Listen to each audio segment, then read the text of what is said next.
Hello viewers, in today's video, we will learn how to create a newsletter. If you want to display it anywhere on your store's page, how can you do that? If you look at the current situation, you can see that right now there is a newsletter placed in the footer where the user can add their email address to subscribe. The purpose of this is so that the user subscribes to us and that way they can receive all our future updates via email. So today, the very first thing you will learn is how to create the newsletter. First of all, you need to go to CubeWP Forms in the WordPress dashboard. Once you're in WP Forms, you will create a new form. You will click on Add New. After clicking Add New, we will create a form named New Newsletter, but you can name it whatever you like. You will define its slug and its description. After that, we will add a new field.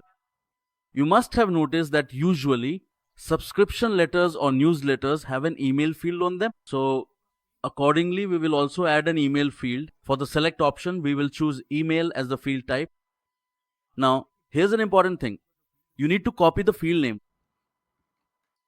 After copying, you'll see an option in the sidebar for user email, field name. Here you need to paste it. Now, why do you need to paste it here? You need to do this so that when a user enters their email and subscribes, an email is also sent to that user. Just like the admin receives an email, we will now proceed to save the completed form. Our meticulously designed form has now been successfully saved and securely stored. Now, if we choose to edit it once more, I would like to provide you with a comprehensive overview of all the available and important settings. You can see there are multiple settings, the form ID, direct after submission, and display multiple fields. Display, form name and description, you can disable this. We will save our settings again. After that, we have the option in the WordPress dashboard sidebar menu for CubeWP, which includes the theme builder. As we discussed, there is just a form placed in the footer, but now we want to create a pop-up. We want to be able to display it in different sections of the page. For example, as soon as our website loads, that pop-up should be displayed so that we can engage users as much as possible. We can push the user as much as possible to increase engagement. We will add a new template and select pop-up as the template type. We will write the name of the newsletter and display it across the entire site. We will save and edit it. After saving and editing, the system will direct us to the element. Now, in the element, we will design our form. For that, the very first step is to search for a widget called CubeWP Form in the sidebar. When you type form, the CubeWP Form widget will appear. Just drag and drop it. Which form do you want to display? We want to display the newsletter form, so select that form. Now, after this, you'll see a settings option at the top. Click on it. You'll get pop-up options. Now, these are the main settings that you need to configure here. First of all, you need to select the pop-up trigger type in. Do you want the pop-up to appear? There are options like on page load, on click, on hover, and further options as well. We want to show it on page load. Pop-up open delay. This determines how long after the trigger the pop-up should open. Let's suppose we've selected page load. Then after the page loads, how much delay should there be before the pop-up is displayed? We can set it to 0. If you want to set a specific time, you can select that as well. Next is cookie expiration. This basically sets the number of minutes to prevent the pop-up from reopening after it has been closed. After that comes pop-up position, which is the most important option. You will click on this. Where do you want to display it? Center, top center, bottom center, or left center? We will select center for this. After that, there is the pop-up width. You can set the width as you like. You can set the height as you wish. After that, there is the pop-up background color, which you can set as you like. Next, there is the animation option, fade in, fade out. If you want to select any other option, you can do that as well. We will publish our page and the pop-up we have created will also be published. After publishing, we will load our front-end page and check whether the form we created is being displayed or not.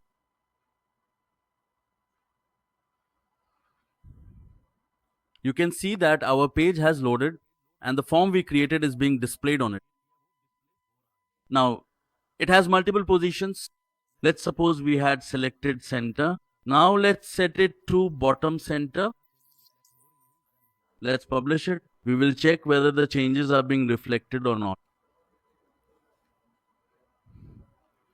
Now we have reloaded the page so that we can see whether our new changes are being reflected or not. You can see that our pop-up has now appeared at the bottom center. Similarly, if you select any other position, for example, if you select left center, it will show up at the left center.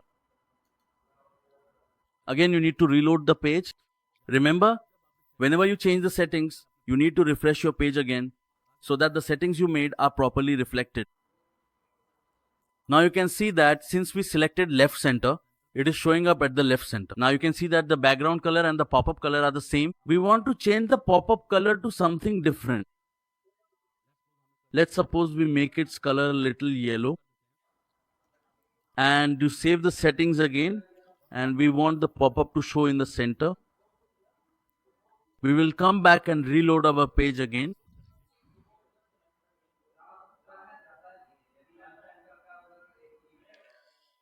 When our page loads, the pop-up will get the new color and its position will be in the overall center of the page.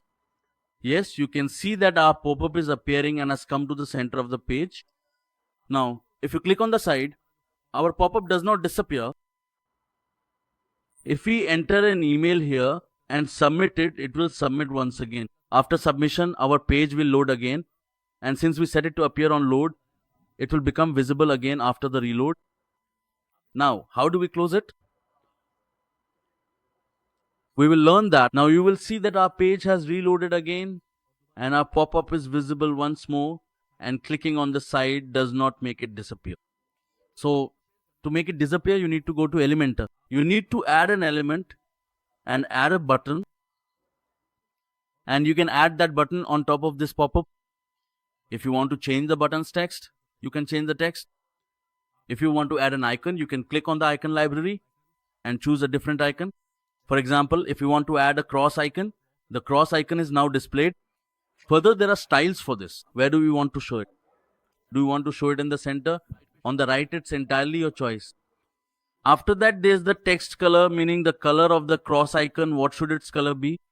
We've set it to black. Next, we have the background color. We'll make it transparent. Now you can see that the cross button is being displayed properly. Now, on hover, we'll see what the text color is. On hover, we will set the text color to a deep black.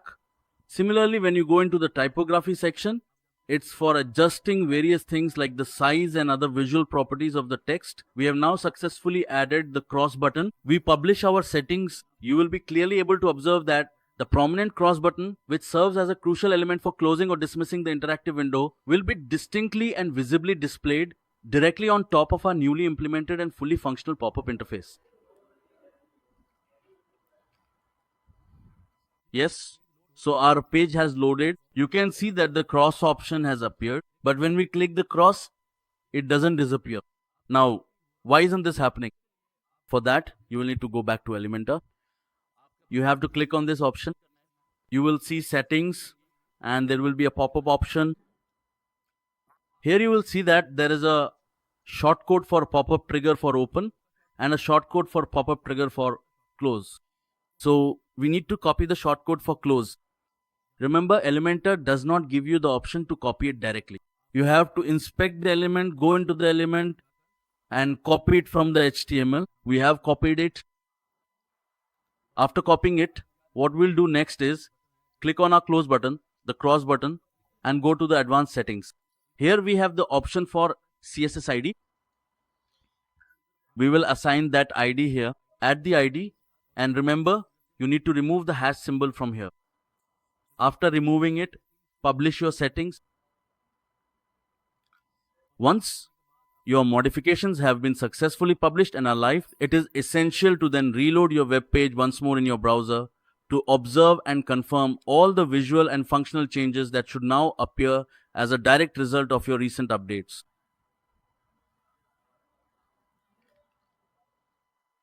You can see that our page has loaded. Now, when we click on the side, it doesn't close, but when we click on the close button, you can see that our pop-up has closed. Let's reload again. We'll show you the visuals again so that you don't have any confusion.